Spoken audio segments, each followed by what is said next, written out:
నారాయణం నమస్కృత్య నరం చైవ నరోత్తమం దేవీం సరస్వతీం వ్యాసం తతో జయముదీరయేత్. శ్రీ మహాగణపతయే నమః. శ్రీకృష్ణాయ పరమాత్మనే నమః. శ్రీ వేదవ్యాసాయ నమః. శ్రీమద్మహాభారతంలో ఈరోజు మనం భీష్మవరం ముగించుకొని అత్యంత ముఖ్యమైనటువంటి భీష్ముడు ఘట్టం, చాలా విశేషమైనటువంటి ఘట్టం.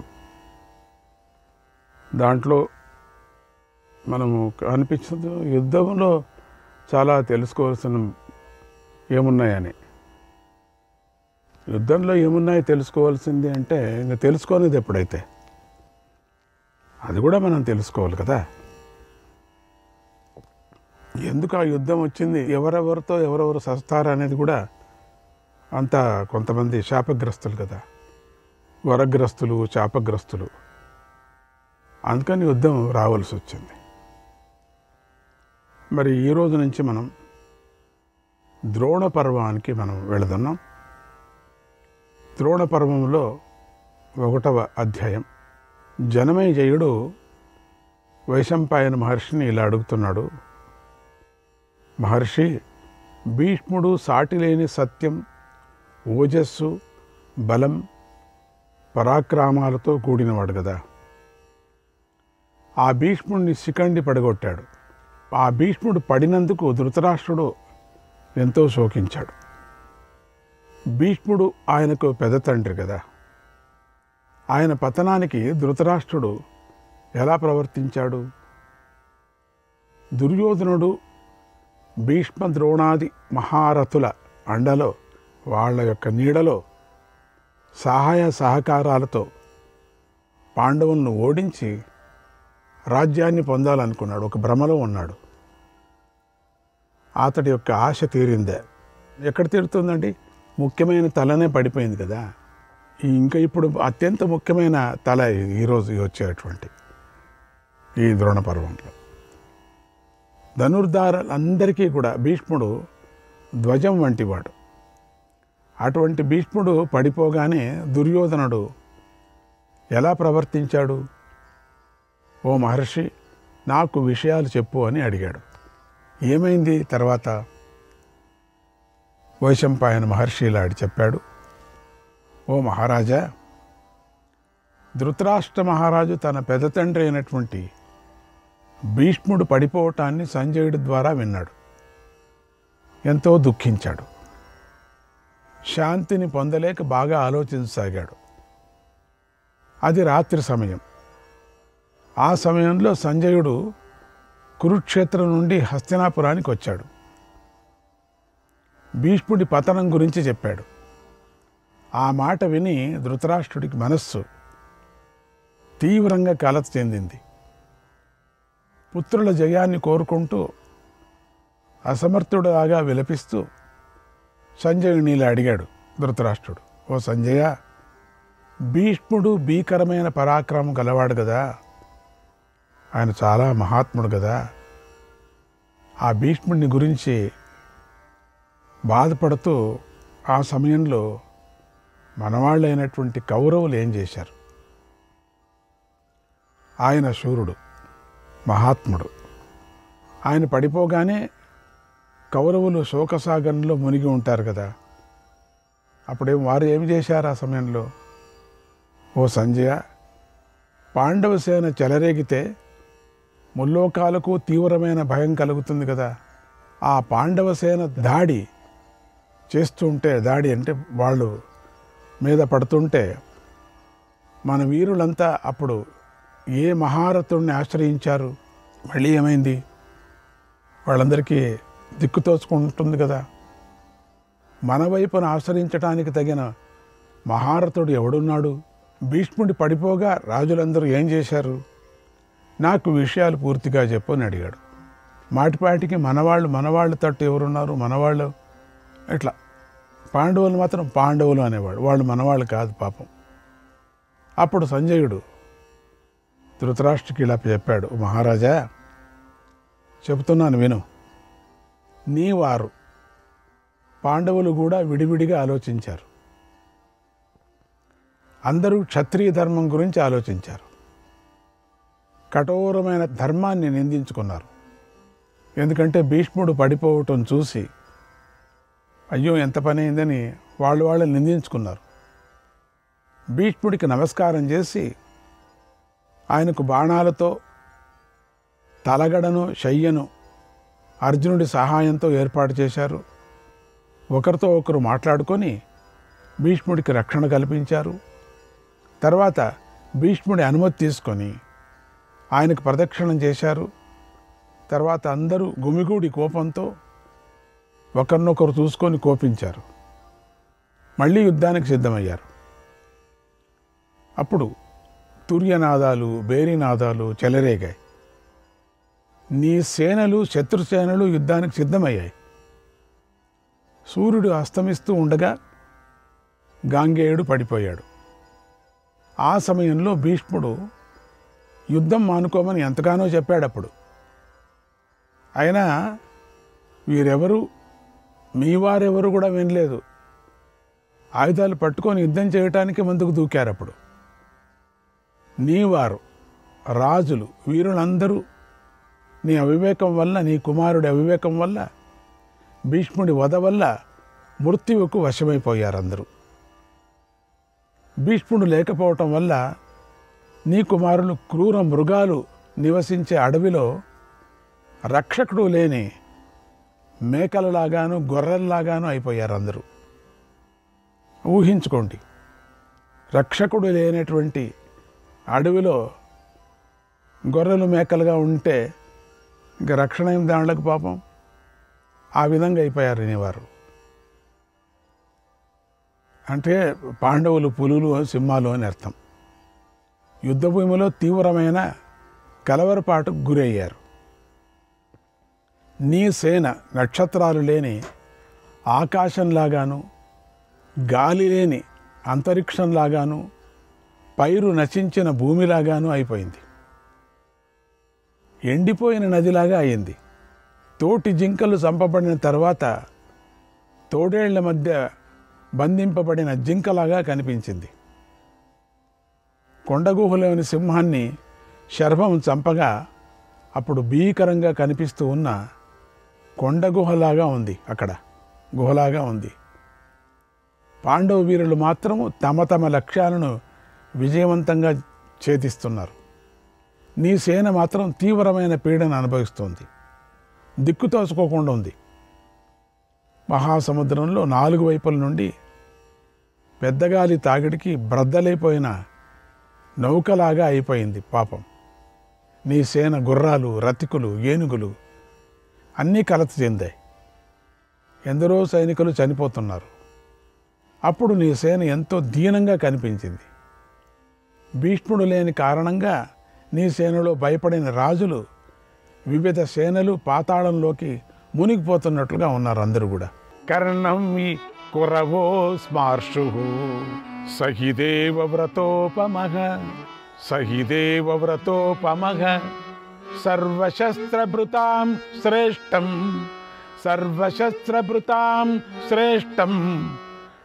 రోచమాన మివాతిథిం బంధుమాపద్గతస్యేవ తమేవోపాగమన్మనగా. అప్పుడు కౌరవులందరూ కలిసి కర్ణుణ్ణి గుర్తు చేసుకున్నారు. గృహస్థుడి మనస్సు ఎప్పుడూ అతిథి మీద ప్రసరిస్తుంది. ఆపదలో ఉన్న వారి మనస్సు బంధువుల మీద ప్రసరిస్తుంది. అలాగే కౌరవుల మనస్సు కర్ణుడి మీదకు ప్రసరించింది. రాజులందరూ కర్ణ కర్ణ అని అరిచారు. ఎందుకంటే కర్ణుడు భీష్ముడు అంతటి శక్తి గలవాడు. వారందరూ కలిసి ఇలా అన్నారు, రాధేయుడైనటువంటి కర్ణుడు మాకు మేలు చేస్తాడు, మా కోసం శరీరాన్ని విడుస్తాడు. తన మంత్రులు బంధువులతో కలిసి అతడి 10 రోజుల వరకు యుద్ధం చేయలేదు. కనుక కర్ణుణ్ణి పిలిపించండి, ఆలస్యం చేయకండి. రతికులను పరిగణించే సమయంలో రాజులందరి ముందు భీష్ముడు ఆ నరోత్తముడైన కర్ణుణ్ణి అర్ధరథుడిగా పరిణగించాడు. ఆ సమయంలో నిజానికి కర్ణుడు తక్కువవాడు కాదు, ఇద్దరు రథికులతో సమానమైనవాడు, అతిరథుల ముందు నిలువవలసినవాడు, శూరుడుగా, చాలా శూరుడుగా అంగీకరించవలసినటువంటి వాడు.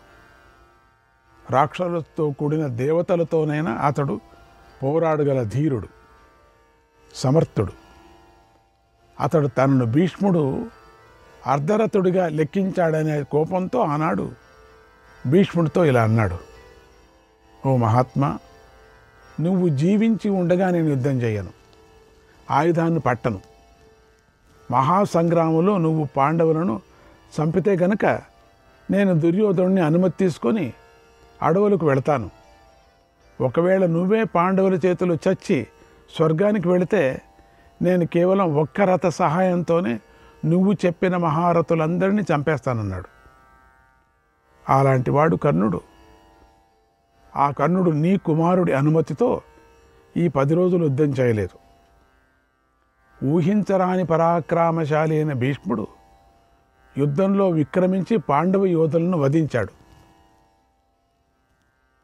శూరుడు, సత్యసంధుడు, మహాబలుడు అయినటువంటి భీష్ముడు పడిపోగానే నీ కుమారులు కర్ణుడిని తలుచుకున్నారు. నీ సేనను నీ కుమారులు రాజులందరూ కలిసి, కర్ణ, ఇది నువ్వు విక్రమించటానికి తగిన సమయం ఇది అని ఆక్రోశించారు. ఈ విధంగా బలవంతులైన యోధులందరూ కర్ణుడిని పిలిచారు.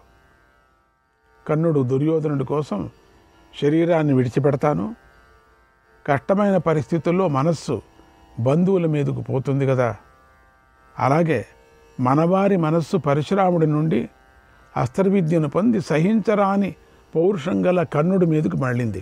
సహిశక్తో రణే రాజన్, సహిశక్తో రణే రాజన్, త్రాతుమస్మాన్ మకాభయాత్, త్రాతుమస్మాన్ మకాభయాత్. త్రిదశానివ గోవిందః సతతం సుమహాభయాత్, సతతం సుమహాభయాత్. గోవిందుడు ఎల్లప్పుడూ దేవతలను మహాభయం నుండి రక్షించినట్లుగా కర్ణుడు మనల్ని ఈ భయమును, మహాభయం నుండి రక్షిస్తాడన్నాడు. ఇలా మాటి మాటికి అందరూ కర్ణుడిని స్తుతిస్తున్నారు అని సంజయుడు చెబుతూ ఉంటే ధృతరాష్ట్రుడు పెద్దగా నిట్టూర్చి సంజయుడితో ఇలా అన్నాడు: ఓ సంజయ, మీ అందరి మనస్సు సూర్యసుతుడైనటువంటి కర్ణుడి మీదకి మళ్ళింది. ఆ కర్ణుడు దుర్యోధనుడి కోసం శరీరాన్ని విడిచిపెడతాడు. ఆ సూతపుత్రుడు అప్పుడు మీకు కనిపించాడా? కష్టాల్లో చిక్కి కౌరవులు ఆర్తులై ఉన్నారు కదా, భయభీతులై ఉన్నారు కదా, వాళ్ళంతా కూడా రక్షణ కోరుకుంటున్నారు కదా. ఆ కౌరవుల ప్రార్థనను కర్ణుడు అంగీకరించాడా? పోనీ రణభూమిలో భీష్ముడు పడిపోయినందువల్ల కౌరవుల్లో కలిగిన లోటును కర్ణుడు పూరించాడా? వచ్చాడా? కర్ణుడు శత్రువులకు భయం కలిగించాడా? ఓ సంజయ, కర్ణుడు పురుశ్రేష్ఠుడని లోకులు అంటున్నారు కదా, అటువంటి కర్ణుడు రణభూమిలో ఆర్తులై ఆక్రోశిస్తున్నటువంటి బంధువులను రక్షించాడా? వారికి మేలు కలగాలని, వారికి శుభం చేకూరాలని తన ప్రాణాలను విడిచిపెట్టాడా? నా కుమారులకు విజయం లభించాలనే కోరికను తీర్చాడా అని అడిగాడు. శ్రీకృష్ణాయ పరమాత్మయ. 2వ అధ్యాయం. సంజయుడు ధృతరాష్ట్రుడికి ఇలా చెప్పాడు: ఓ మహారాజా, భీష్ముడు పడిపోయిన తర్వాత కౌరవసేన అంతా సముద్రంలో బద్దలైన నావలాగా ఉంది అని కర్ణుడు గ్రహించాడు. సోదరుడిలాగా నీ కుమారుడి సేనను ఉద్ధరించాలని బయలుదేరాడు. భీష్ముడు పట్టుదలగల నరోత్తముడు, మహారథుడు. ఆయన పడిపోయాడని విచారించాడు. తండ్రి కొడుకును ఉద్ధరించటానికి వెళ్ళినట్లుగా దుర్యోధనుడి వద్దకు వెళ్ళాడు. సముద్రంలో మునిగిపోతున్నటువంటి నౌకలాగా ఉన్న కౌరవులను ఉద్ధరించటానికై కర్ణుడు వెళ్ళాడు. కర్ణుడు శత్రు సమూహాలను సంహరించగల వీరుడు. అతడు పరశురాముడిచ్చినటువంటి ధనస్సు నెక్కిపెట్టాడు. బాణాలను తిప్పుతూ ఇలా అన్నాడు: భీష్ముడు కృతజ్ఞుడు, శత్రువును సంహరించే శూరుడు. ఆయనలో ధైర్యము, బుద్ధి, పరాక్రమము, ఓజస్సు, సత్యము, శృతి, స్మృతి, వినయం, బిడియం, ప్రియమైన మాట, అసూయ లేకుండా ఉండటం మొదలైన వీరగుణాలన్నీ ఉన్నాయి. ఆయనకు దివ్యాస్త్రాలు అన్నీ తెలుసు. అటువంటి భీష్ముడు శాశ్వతంగా ప్రశాంతిని పొందాడు. కనుక ఆయన లేకపోవటం వల్ల ఇప్పుడు సకల వీరులు మరణించినట్లుగా నేను భావిస్తున్నాను. నేహ ధ్రువం కించన జాతు విద్యతే లోకే హ్యస్మిన్ కర్మణో నిత్యయోగాత్. లోకంలో కర్మలన్నీ అనిత్యాలు కనుక శాశ్వతంగా ఏదీ ఉండదు. శ్రేష్ఠుడు, మహావ్రతుడు అయినటువంటి భీష్ముడే పడిపోతే రేపు తెల్లవారుతుంది అని ఎవడూ సందేహం లేకుండా చెప్పగలడు. భీష్ముడు వసువుతో సమానమైన శంతనుడి కుమారుడు. ఆయనే వసు దేవతలలో కలిసిపోతున్నాడు. అందువల్ల మీ ధనాన్ని, రాజ్యాన్ని, మిత్రులు, మీవారు, మీ సేన గురించి మీరు బాధపడకండి అని అన్నాడు. కర్ణుడు భీష్ముడు పడిపోయినందుకు, కౌరవులు ఓడిపోయినందుకు కన్నీరు కార్చాడు, దీర్ఘంగా నిట్టూర్చాడు. ఆ మాటలు విని నీ కుమారుడు సైనికులు ఒకరి ముఖం ఒకరు చూసుకుంటూ బాధతో వెక్కి ఎక్కి ఏడ్చారు అందరూ. మళ్ళీ సంగ్రామం ప్రారంభమైంది. పాండవ పక్షంలోని రాజులందరూ నీ సేనలపై బాణాలను ప్రయోగిస్తున్నారు. అప్పుడు కర్ణుడు మీ వీరులందరికీ ఉత్సాహాన్ని కలిగిస్తూ ఇలా అన్నాడు, ఈ జగత్తు ఎప్పుడూ మృత్యువుపైనే పరుగులు పెడుతూ ఉంటుంది. కనుక ఇది అనిత్యమైనది. మనం ఎంత దుఃఖించినా అది స్థిరం కాదు. మీ వంటి వారంతా ఇక్కడే ఉన్నారు. అయినా యుద్ధంలో పర్వతమంత భీష్ముడు ఎలా పడిపోయాడు? భీష్ముడి పడిపోవటం అంటే సూర్యుడు నేలపై కూలిపోయినట్లు లెక్క. కనుక ఏదీ స్థిరం కాదు.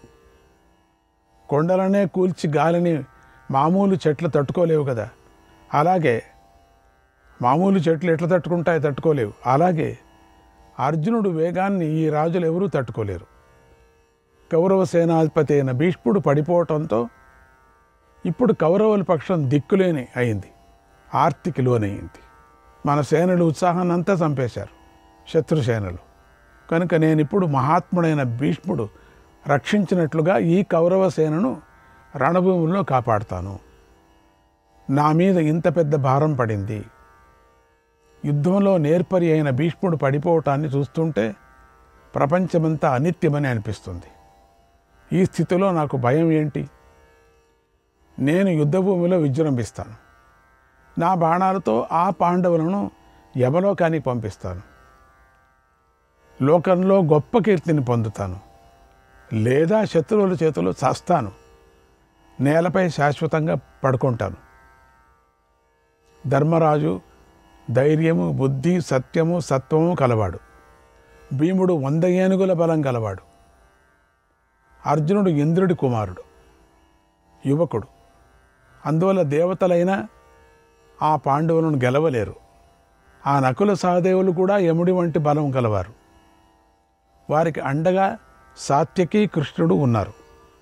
అలాంటి పాండవులను ఎదిరించిన వాడు ఎవడైనా సరే ప్రాణాలతో బయటపడలేరు కదా. అభిమానం గలవారు తీవ్రమైన తపస్సుతోనూ బలాన్ని బలవంతంతోనూ నివారిస్తారు కదా.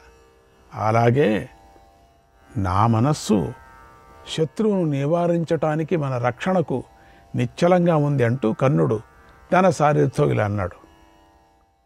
ఇవన్నీ జరిగేటప్పుడు బాణాలు వస్తూనే పోతూనే ఉన్నాయి. ఓ సూత, నేనిప్పుడు రణభూములోకి వెళ్ళి శత్రువును నాశనం చేస్తాను.